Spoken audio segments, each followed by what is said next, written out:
Նախ եւ առաջ ցանկանայի երախտագիտությունս հայտնել Պարոն Սիցիլիին Շանհայի համագործակցության կազմակերպությունում Չինաստանի ժողովրդական հանրապետության նախագահության կազմակերպություն գումարած ձևաչափով հանդիպմանը մասնակցելու հրավերի համար։ Ինձ համար մեծ պատիվ է առաջին անգամ մասնակցել գագաթաժողովին որպես երկխոսության, վստահության եւ համագործակցության հարթակ։ Վստահ եմ, որ Չինաստանի նախագահության ներքո ձեռնարկվող քայլերը իրենց նպաստը կբերեն Շանհայի համագործակցության կազմակերպության շրջանակներում փոխգործակցության նոր ուղղությունների բացահայտմանը գրանցելով նորանոր ձեռքբերումներ։ Հարգելի գործընկերներ, օգոստոսի 8-ին Վաշինգտոնում Միացյալ Նահանգների նախագահ Դոնալդ Տրամփի աջակցությամբ Ադրբեջանի նախագահի հետ ընդունեցինք խաղաղության հռչակագիր, նախաստորագրվեց Հայաստանի Հանրապետության եւ Ադրբեջանի Հանրապետության միջև խաղաղության եւ միջպետական հարաբերությունների մասին համաձայնագիրը։ Այսպիսով Հայաստանի եւ Ադրբեջանի միջև խաղաղություն հաստատվեց։ Սա պատմական շրջադարձ է, որը շատ ավելի լայն տարածաշրջանային ազդեցություն կունենա։ Երեք գագաթաժողովի մասնակից առաջնորդները այսօր էլ շնորհավորում էին թե մեզ, թե Ադրբեջանին հաստատված խաղաղության համար եւ ուզում եմ շնորհակալություն հայտնել բոլոր շնորհավորանքների համար։ Այժմ մենք քննարկում ենք տարածքային ամբողջականության, ինքնիշխանության, իրավազորության սկզբունքների հիման վրա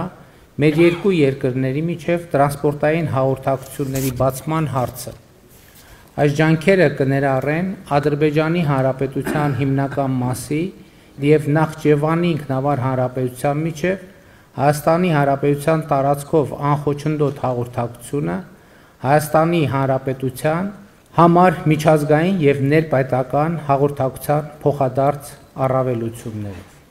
Ուզում եմ ընդգծել, որ Հայաստանի եւ Ադրբեջանի ղեկավարների ընդունած հռչակագրում նաև համաձայնեցվել է որոշակի տերմինաբանություն եւ կարծում եմ, որ այդ տերմինաբանության ճշտված համաձայնեցված տերմինաբանության օգտագործումը կնպաստի կառուցողական մթնոլորտի եւ հետագա աշխատանքի իրացմանը։ Ուզում եմ գործընկերներին տեղակ պահել նաև, որ մասնավորապես Ադրբեջանի նախագահի կողմից օգտագործվող բառապաշարը մեր կողմից չի ընկալվում այն տրամաբանության մեջ, որը մենք համաձայնեցրել ենք Վաշինգտոնում, մանավանդ որ այդ համաձայնությունների շրջանակներում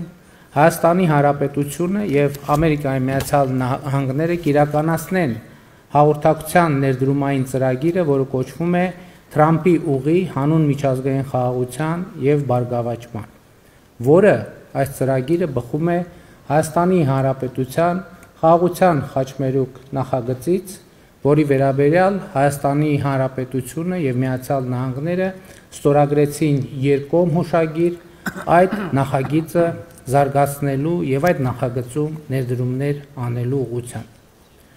Այս ամենի արդյունքում, այս նախագծերի իրականացման արդյունքում եւ ես ուզում եմ վերահաստատել, որ Հայաստանի Հանրապետությունը հավատարիմ է ձեռքբերված պայմանավորվածություններին եւ մենք վճռական ենք հնարավորինս արագ այդ պայմանավորվածությունները կյանքի կոչել եւ այդ ամենի արդյունքում կբացվի ոչ միայն հաղորդակցությունը Հայաստանի եւ Ադրբեջանի միջև ներպետական, երկկողմ եւ միջազգային հաղորդակցության համար, այլև լոգիստիկ նոր հնարավորություններ կստեղծվեն Շանհայի համագործակցության կազմակերպության անդամ բոլոր երկրների, ներառյալ մեր եւ Ադրբեջանի անմիջական հարևանների համար։ Հարգելի ներկաներ, երեք այստեղ Թենձինում Շանհայի համագործակցության կազմակերպության գագաթաժողովի շրջանակներում մեզ համար եւս մեկ կարևոր իրադարձություն տեղի ունեցավ։ Երկու երկրների արտաքին գործերի նախարարները ստորագրեցին Հայաստանի եւ Պակիստանի միջև դիվանագիտական հարաբերություններ հաստատելու մասին համատեղ կոմունիկե եւ ուզում եմ այս առիթով գոհունակությունս արտահայտել Պակիստանի վարչապետ Հարգարժան Շահբազ Շարիֆին։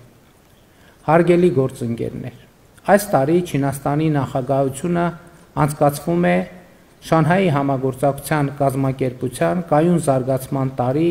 թեմատիկ ուղղվածության ներքո, որի շրջանակը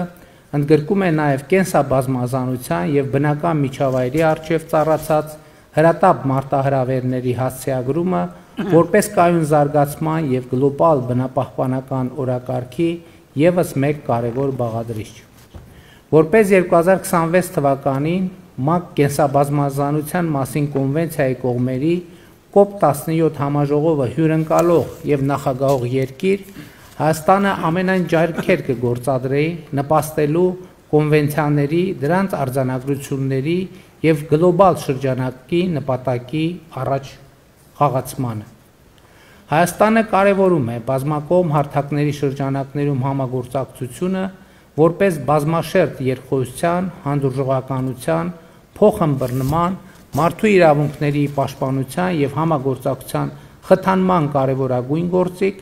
և հույս ունենք, որ համատեղ ջանքերի շնորհիվ կարող ենք նպաստել ոչ միայն տարածաշրջանային, այլև միջազգային մակարդակում փոխըմբռնման և համերաշխության ամրապնդմանը։ Այս տեսանկյունից կարծում եմ գնահատելի է պարոն Սի Ցզինփինի կողմից առաջ քաշված գլոբալ կառավարման նախաձեռնության հայեցակարգը, հատկապես ՄԱԿ-ի կանոնադրության և դրա առանցքային սկզբունքների վրա հիմնված բազմակողմ համակարգի պահպանման և ամրապնդման կարևորության հավատեքստում, և մենք աջակցում ենք պարոն Սի Ցզինփինի այդ նախաձեռնությանը։ Վերջում ուզում եմ գոհունակությամբ ընդգծել,